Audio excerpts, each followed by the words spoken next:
Isn't that a beautiful song? Well, good evening again. I want to let you know that all of these presentations, if you've missed any, you can go on the Nanaimo SDA Church YouTube channel and you can watch them there. So you just go on YouTube, you search Nanaimo SDA Church, you pick the one that has the picture of the church, because there's another one. So you look for the one that's got the picture of the church, and all the messages are there, and you've done a great job. I was looking at it, it's really good. Not Actually, the audio, the camera. well, the presenter helps too.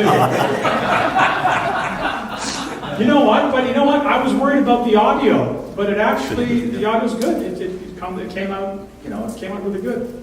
So check that out. If you've missed any, you can go on YouTube and under Nanaimo SDA Church. Yesterday I showed you some pictures of our work we did in the Philippines, right, with an organization I have called Mission Now Canada. Just going to quickly run through. We go to Paraguay every year. This was our trip to Paraguay last year. This is the town of Philadelphia in Paraguay. It's 500 kilometers from the capital, Asunción. It's in the region called the Chaco region, which is the region where the indigenous people of Paraguay live, which are the Guarani Indians.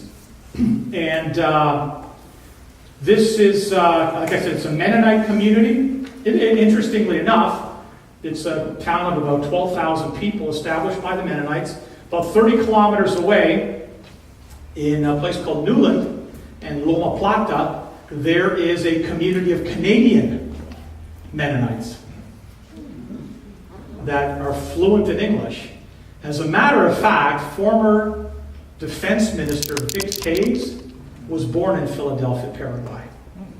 And so we've been in contact with him to see if he would help us in our work there, but until now, he's a justice in the Supreme Court of Manitoba now. So that's some of our team there. That gentleman in the center there in the checkered shirt is the federal representative, congressman for this region. He came out to visit us for the very first time, and so this is a school that the city made available to us where we hold our clinics.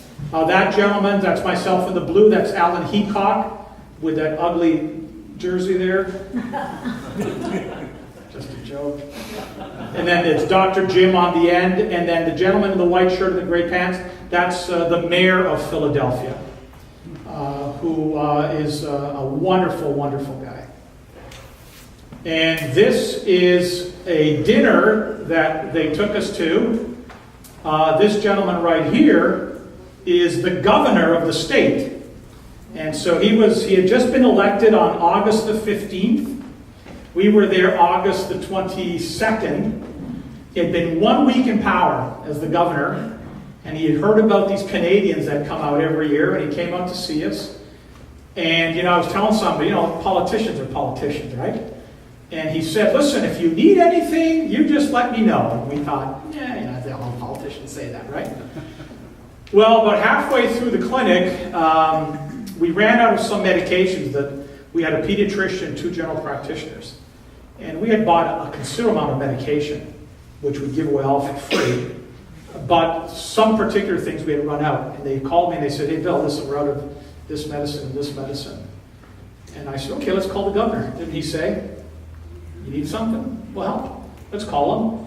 And we don't need him to give it to us for free, but if he can at least get us the medications at a reduced rate, right? Whatever rate the hospital would pay, if we could buy it at that price, that would be beneficial. And so we asked this lady right here, who happens to be a church member, right here, but she's also a city councilor. So would you mind calling the governor and letting him know that we need these medications, and if he can get us a good price, we'd be happy. And so anyway, they called, and the governor sent all of the medications free of charge. Wasn't that nice? I have to go back on my preconceived idea. He sent it all, and then he came that afternoon, and he said, did you guys get all of the medicine? Do you need anything else? And I said, no, that's great. He said, listen, how many are in your group? I said, there's like 50 there, whatever that group is. And he said, I'd like to take you all to dinner. And so he took us all to dinner that night. Well, that was really nice. I rode in the governor's car. I'd never been in a governor's car before, right? So that was kind of neat. This is the indigenous community, Comunidad Indígena, Cacique Mayeto. Cacique is chief. Mayeto was his name, Chief Mayeto. This picture, you can't really see it too well here. Cacique Mayeto was the first indigenous person that had contact with the Mennonites when they arrived. And they came and asked him where would be the best place to set up the their settlement. And he pointed out this town of Philadelphia. And so that is one of, probably 8 or 9 indigenous communities in the city limits of Philadelphia.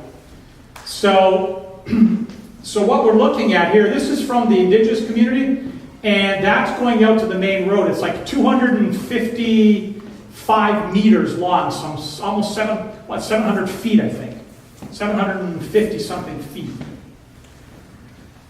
So we built this sidewalk for them.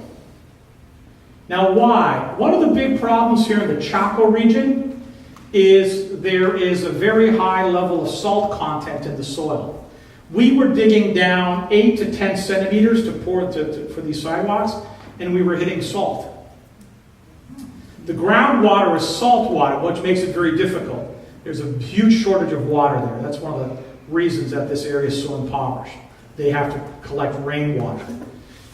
And interestingly enough, as incredible as God is, what he does, this clay, you can see it's clay, right? This red clay.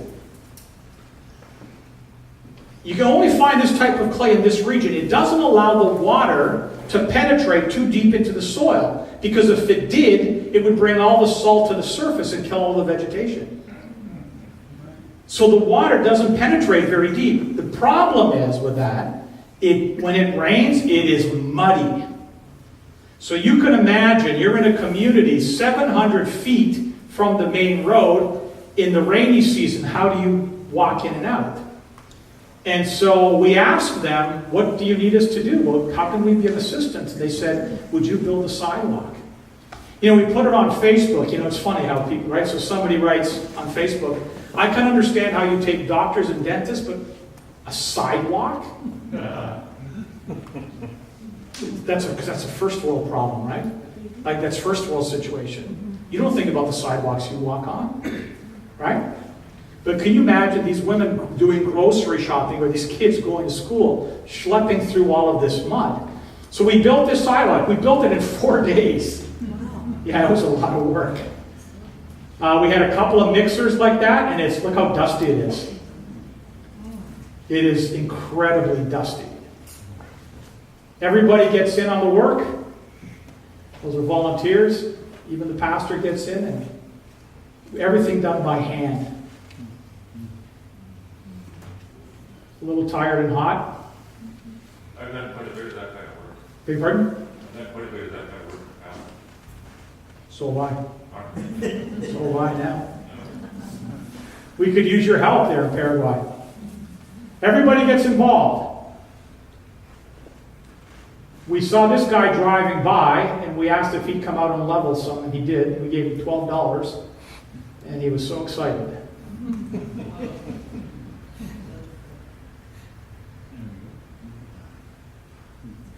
That just gives you a sense of... Wow. That's long enough for the land of plane on,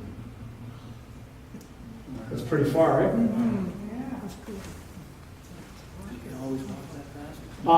This gentleman here, his name is Ramon, the gentleman in the center there. He is Guarani. He is a Seventh-day Adventist elder. He has built 8 Seventh-day Adventist churches. So every year, folks send tools, and we take material to help him in his efforts. This is David. He was the foreman that the mayor sent that worked with us, and because there was a crew. There was our crew.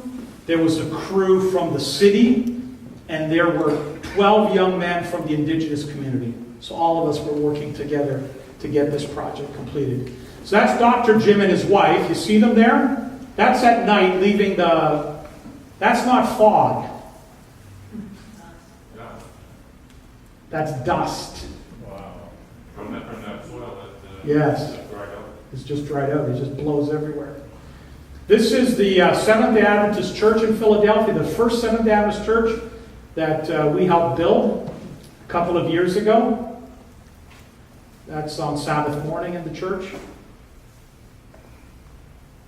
That's Alan and his wife and a couple of the local children. This right here was the dental clinic I showed you yesterday. Those corrugated cardboard dental chairs. That's Dr. Jim in the back there. That's my daughter Rebecca standing next to him. And over there we have a dentist that came to help us from Brazil. That's actually my wife Fatima, who is working as a dental hygienist for the time she was there. It's another young person. Young people love, that's my daughter on the right, my daughter Rebecca. Another one of the hygienists. There's Dr. Jim. And Twyla, one of our volunteers, works for the Ontario government. So we have, on this end, we have my sister-in-law Sandra, two ladies from the Bronte Church, and Alejandro, who works for ADRA Paraguay, who also partners with us. And so everybody gets involved in this. A couple of Brazilian dentists that came to help us out. Give you a sense of the kind of work that we're able to do, given this equipment, or they're able to do. That's not uncommon scene. Dr. Jim takes that and does that. Is that something? This is the young lady right here. She was crying. She was so excited. This is a young boy. You see his teeth are impacted up into his gum. And Dr. Jim was able to extract those. Here's someone else. This is another young lady. So normally we just extract those teeth, right? But given the equipment that we're able to bring, Jim was able to do that. Do root canals and restore. Do some restorations, right? This is a cyst he removed. That's a tooth he removed, and that's a cyst. He could tell you all the details. I don't know exactly, but that's, you see on the roots there, that cyst that was attached to the... Yeah, he sees some... we had a case a couple of years ago. Interestingly enough, twice this happened. One year, the guy was on his way to work on his little scooter, and he had an accident. He fell off his scooter, and he jammed his teeth up into his gums, his front teeth, all his front teeth. They're 500 kilometers from Asuncion. Now, 500 kilometers here would take us, 4.5 hours. There, it's going to take you 8 hours. They said, what are we going to do? Somebody said, there's Canadian dentists here. We happen to be in that same community. Dr. Jim and we had Dr. Chris St. Hilaire, another Adventist dentist, was where both of them were there. They worked on him almost the whole morning. While Jim was working on him, he noticed that he had a bad abscess in his tooth back here. And he noticed this mark on his cheek. And he said, do you ever get pus coming out of your cheek here? And he's like, yeah. So Jim knows the name. I don't know what the name is. But what had happened is the abscess had gotten so bad that in order for it to drain, it had perforated his cheek. And Jim said in his 30 years of practice, he only has ever seen one of those cases in Canada. One.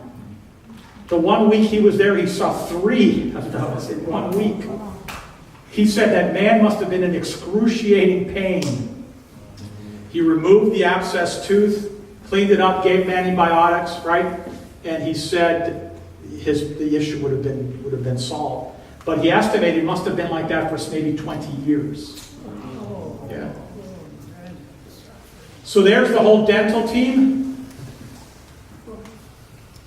All right, all volunteers that come on our trip. We have face painting. This is Carla. She's a Brazilian lady that comes and does face painting for the kids and does different programming for the kids. This is Renato. He comes, he cuts hair, so you get free haircuts, and he does some kind of fancy haircuts and playing around with the kids.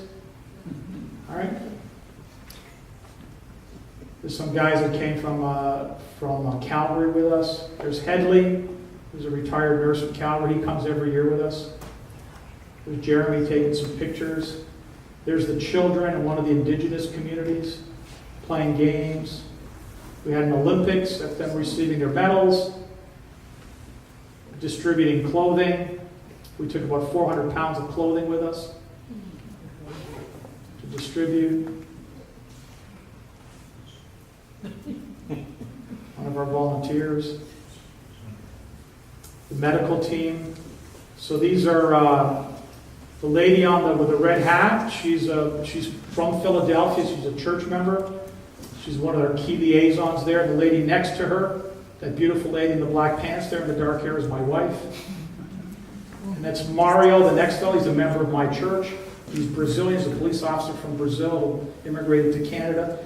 And the other lady there, she's a non-ad. She's a teacher that decided to come out that week and volunteer her time to help us. This is the medical team. So we have on the end there, Dr. Clovis. He's a pediatrician. And then we have Dr. Nestor right there in the center. He is a general practitioner. And then on the end, we have Dr. Daniela, who is also a general practitioner. This is Dr. Ginter. He is a dermatologist. He is one of the most respected dermatologists in all of Latin America. They brought a case to him. That's his wife helping him. They brought a case to him of an 18-year-old girl. He saw this skin disorder that he had said he had never seen before. And he had never seen it before, but he suspected that it was not something good.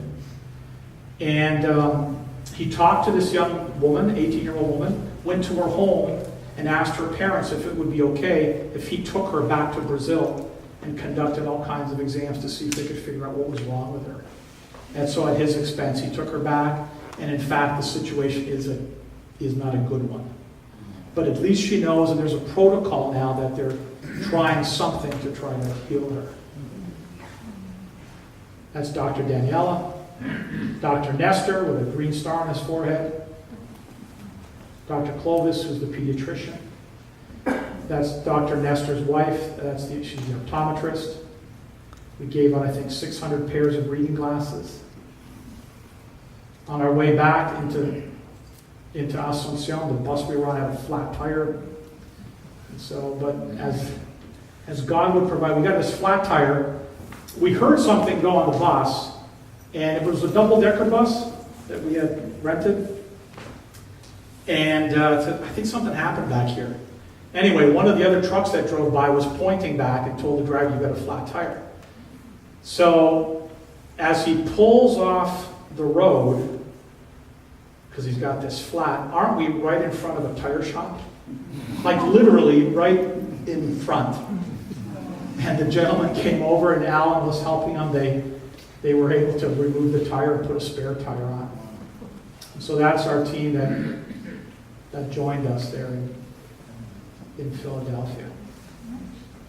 So in last year, the dental team saw 335 people. 335 people, that's in 5 days. The doctors, the dermatologists attended to 877 patients.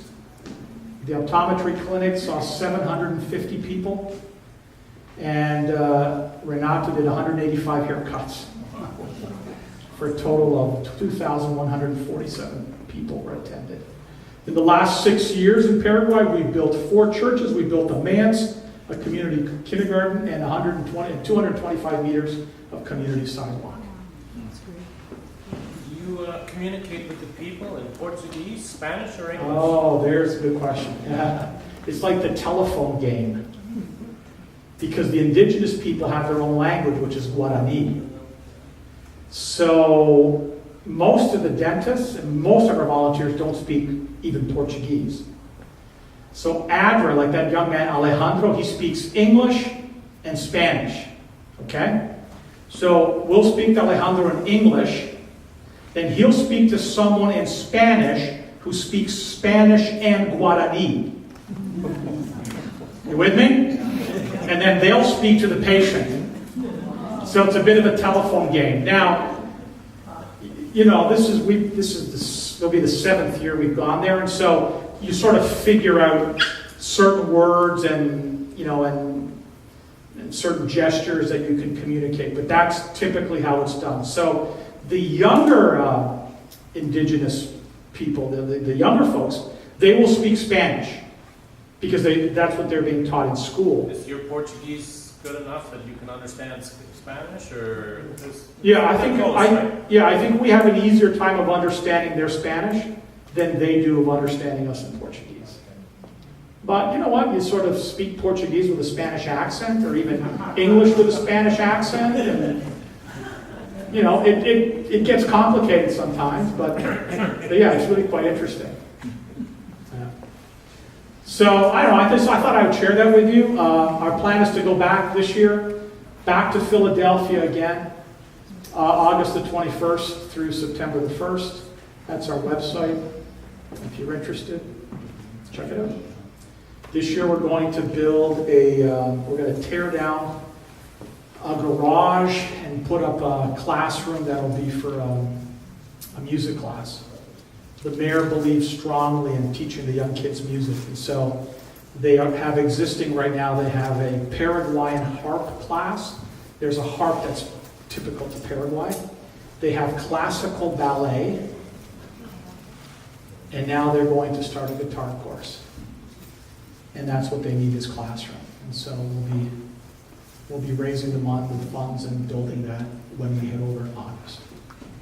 So pray for us. I do this because I have so much time on my hands, right? Every year when it's around July and I'm buying all the tickets for us to go, I say to my wife, if I say I'm going to go on one of these trips again, shoot me. Because it's so much work. But then you get there and you realize, you know, like the impact you can have on folks, right?